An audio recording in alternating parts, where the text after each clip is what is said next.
Assalomu alaykum o'rtoqlar, hammaga xayrli tong. Bugun 5-noyabr 2025-yil.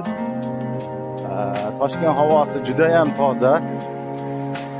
Men kecha xabar o'qidim Toshkent shahar yangiliklar kanalida. Toshkent shahar havosi yomg'irdan so'ng eng havosi toza shaharlar ro'yxatiga kiribdi. Ushbu fursatdan foydalanish uchun bugun ishga piyoda borishga maqsad qildim. Haqiqatda Allohga shukr, havo juda ham musaffo, o'ta yumshoq. Nafas olgan sari o'zingizda qandaydir xotirjamlikni his qilasiz. Mana osmonni ham ko'rishlaringiz mumkin.